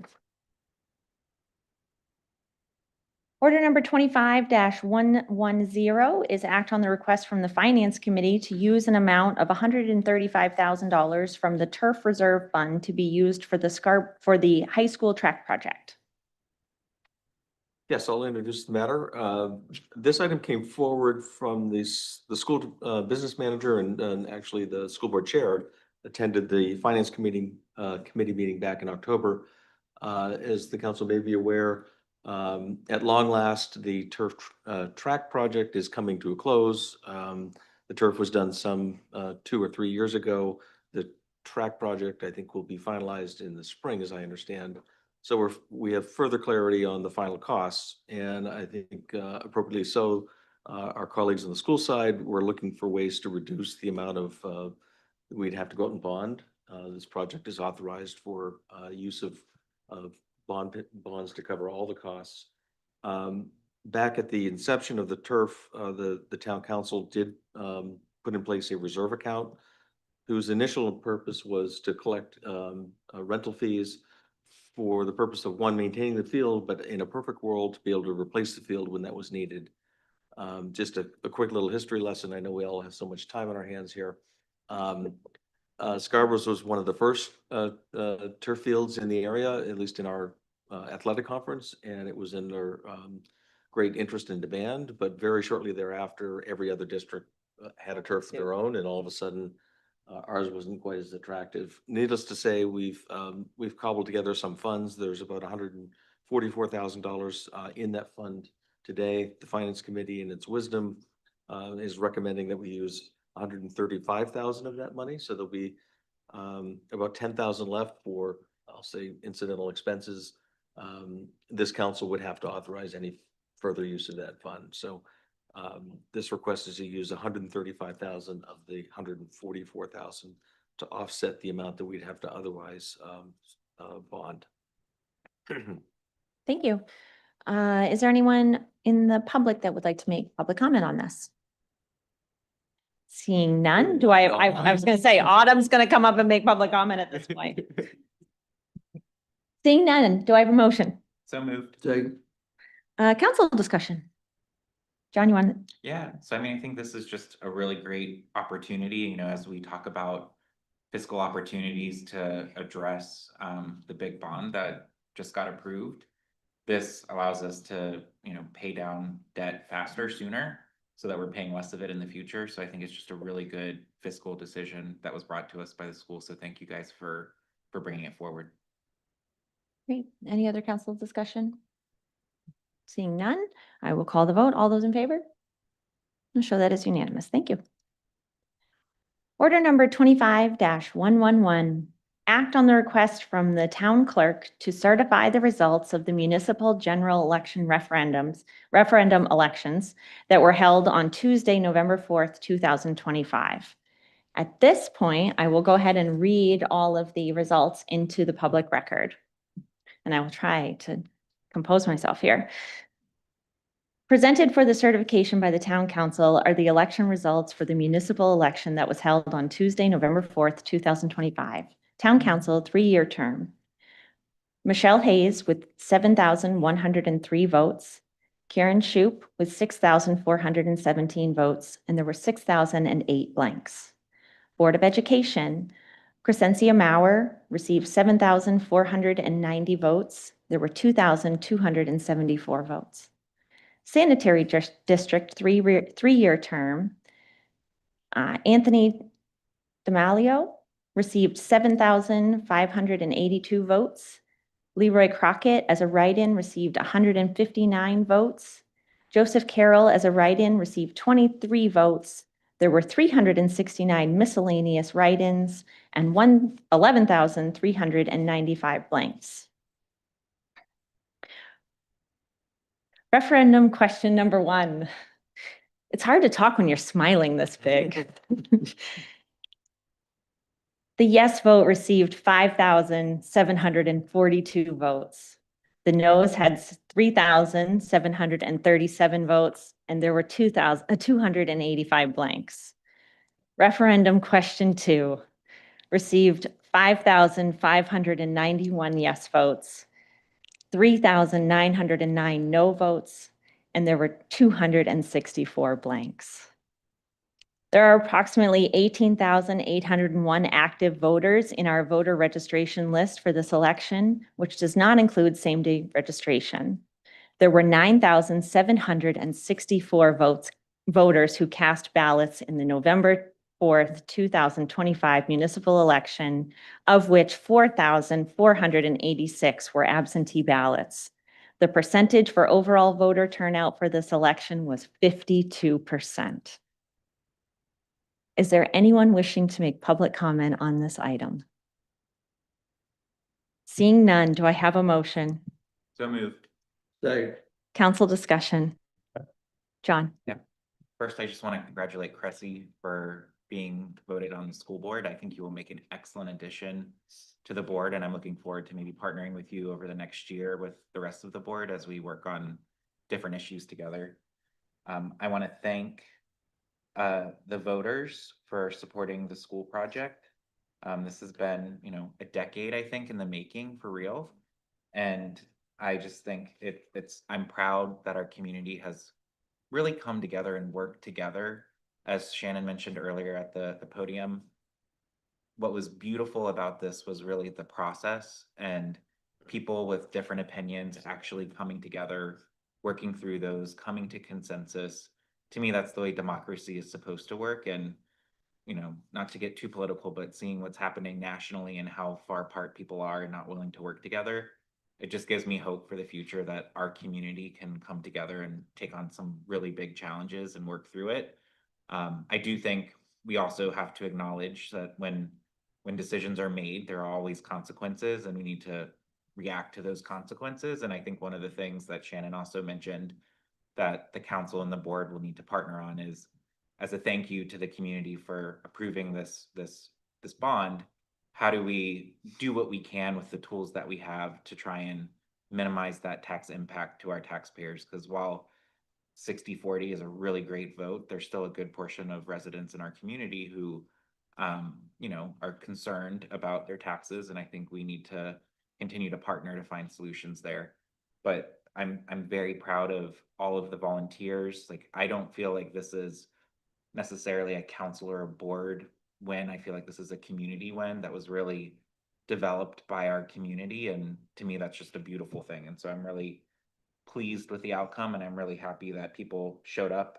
The fact that we had almost 10,000 people vote in a off-year election, to me, is just amazing that we have engaged residents who show up no matter how they vote. I think that's just awesome to see a number that large, and it's just a testament to the engagement and involvement of our community. And I was really touched by Councilor Seither's Councilor Corner, where she talked about how, that is something special in Scarborough. Whether we agree or disagree on something, the fact that people are showing up just shows how much we care about where we live. And so I'm very happy with the outcome of this election. Minus one thing, that it doesn't say April Seither on town council, so I wrote it on my paper just to make myself feel better. Any other council discussion? Yeah, Councilor Kane. So now I've experienced that John used all his words and all mine. The same joke, Larry. Now you've taken all my words. Obviously, couldn't be more pleased on a personal note, that long 18-month process and the work that was done before is what led me to be sitting here. So I'm thankful for that as well. But the talent and enthusiasm and professionalism of the original SBAC and particularly this communication committee that did all the work at the end to get the information out is astounding. I mean, that was about 10 active people there getting all that information out and doing it ethically and being careful about making sure that it was an informational only campaign. I think the tangible result, besides the vote, is the turnout. That was certainly a driver to why that number was so high. I believe also along with some of the state decisions. But thrilled to echo John's voice also, is that as much as that job is done and excited that it went our way, there's still obviously a huge project in front of us. And I think that it will take more collaboration, more input to make sure we get the right result in the construction process as well. To also echo that 40% of the town voted against it, and it's our job then to try to make that control those costs as best we can, and we have some ways to do that. The council has some direct ways to do it through the design process. There's lots of opportunity to look for savings, and we have a really stringent obligation to do that. And since they're here, I'll thank Shannon and Diane for incredible leadership from the school side and really driving that whole process. It was wonderful and obviously an outstanding outcome. Thank you. Other council comment? I made my joke. You said my things. Couldn't have said it better than John said it. I will just add that this is the exclamation point. Thank you to our voters and to everybody for being so engaged. It's really, I'm so proud. With that, I will call the vote, and obviously I'm a disaster. All those in favor? I show that as unanimous. Item 10 is non-action items. Item 11 is council member comments. I had delusions that I was going to go first. Can I try and go first? Okay. This is, you guys, oof. First of all, you know, when I write it down, it's because I'm trying to control my emotions and that ship has sailed. But I wrote it down and I'm going to read it. I'm going to try. First, I'm going to stop shaking like a leaf. Okay. In the spirit of Robert's rules, I will try my best to keep it to 3 minutes. Oh, don't look up. I can see myself.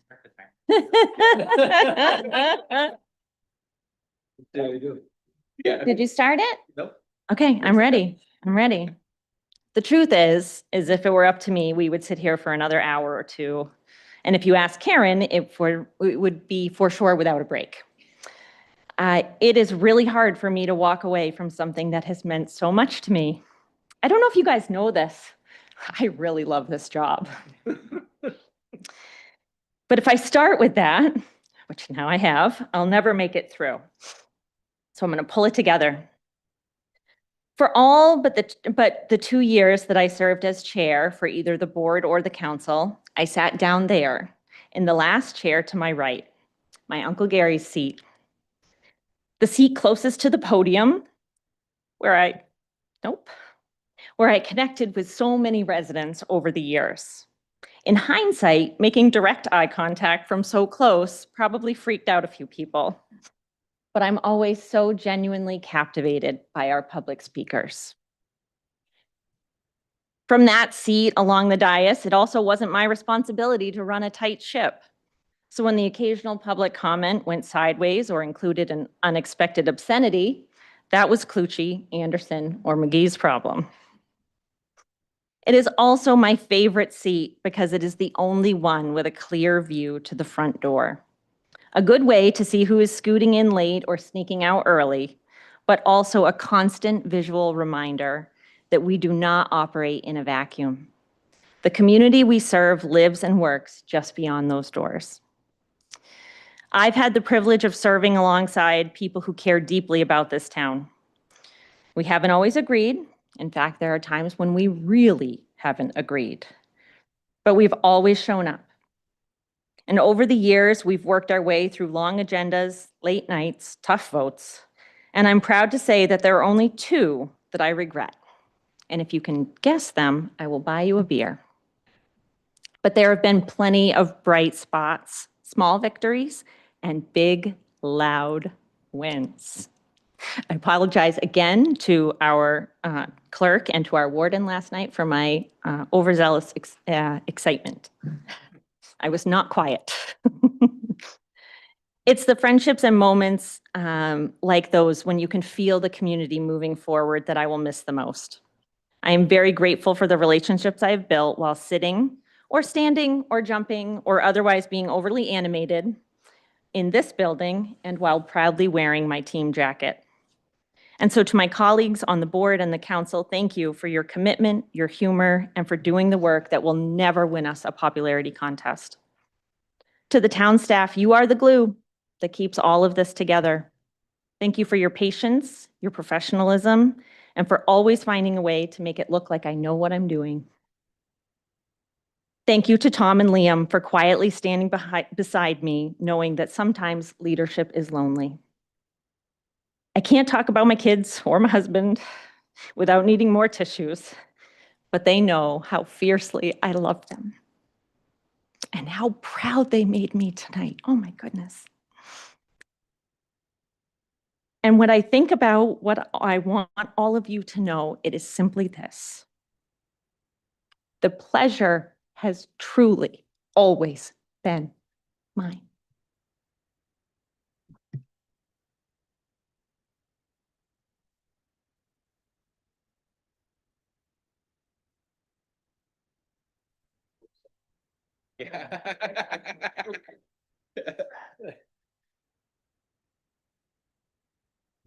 Other council member comments? Seeing none. Well, Oh, no, go ahead. I want to refer to councilors first. you better hurry because I'm going to call for a motion to adjourn. Very, very briefly, I held these comments. I didn't want to be upstaged by Penny. She is just amazing. I was interested to hear your comments about sitting over in the seat that Scott's sitting and though I've certainly loved having you right here and get energy from you in a different way, but I could always see your face from when you're sitting there, and you certainly wear your emotions on your face. Just really quickly, in the course of my 33-year career, I've worked with hundreds of elected officials, so I think I have a bit of qualification to have an opinion about effective local officials. You know, I think we all see April's intellect and her preparedness and her curiosity. It's just apparent. But what I think really makes you exceptional is the humility you've shown. This effervescence that you possess is incredible, and that's what really makes you different. And certainly sense of community. We heard it again tonight. I know you had relatives speaking to you this evening. That's hard. So very much appreciate everything you've given this town, and appreciate your friendship. So best of luck, and don't be a stranger. Other council comment. It's not fair that I have to keep doing this now, by the way. Scott, Thank you very much. you're welcome. Thank you. John. I said what I wanted to say earlier, but you know, I hope you're not a stranger. I hope that you show up at the podium with the same passion you did, as was shared earlier by Diane, 10 years ago,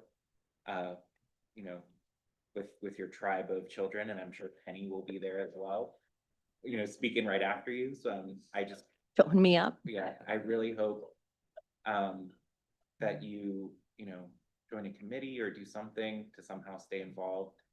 I totally appreciate that you probably now have two beautiful little children that you're going to be able to spend a lot of time with. And if those children, including your 4, get a fraction of your amazingness, this community is just going to continue to thrive. So your legacy is in those kids. Your legacy will be in the school. Your legacy will be in my heart with the friendship that we've developed. And so I'm just very, very, very happy and pleased that I had the opportunity to get to know you and serve with you and be a part of your life. So thank you. Thank you, John. And I suspect that a large part of the reception was concocted by you. I don't have confirmation of that, but I do know you well enough to know that that's a pretty healthy suspicion. And it was beyond anything I could have imagined. So thank you for bringing all of those people that I love so much all together for me like that. That meant the world to me. Corey. Thanks. My only gripe is that we only got to overlap by a year.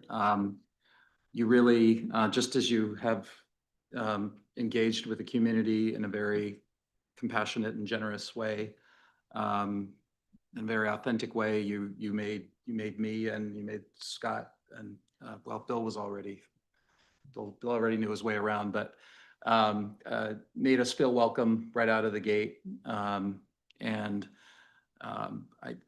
found you to have a really unique combination of, passion, and you take it all very seriously, but also have the capacity to have a sense of humor about it, which goes a long way. Chatting with you after certain meetings, really helped me to kind of get back up again and come back for the next one. I think it's certainly, as others have said, it's fitting that you're as melancholy as it is in some ways, that you're finishing up on this note with this school victory, and I think it's a really appropriate mic drop moment for you. So hopefully we can carry your spirit forward. Thank you. Any other council comment? Larry. I obviously don't have the tenure with you that others do. I said earlier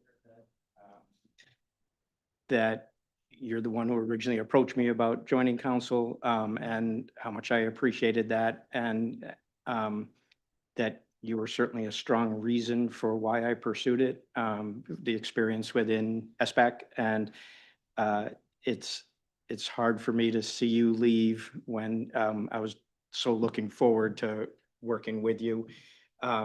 But I'm thrilled for you for your newfound time with your family and kids and whatever you're gonna do next.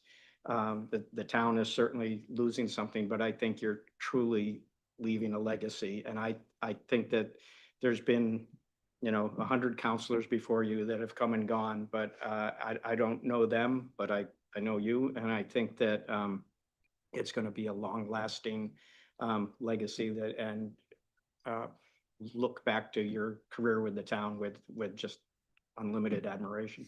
Thank you. Thank you. Thank you, guys. Is there any other council comment? No.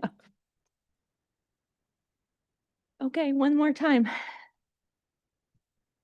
Item number 12 is adjournment. Do I have a motion to adjourn?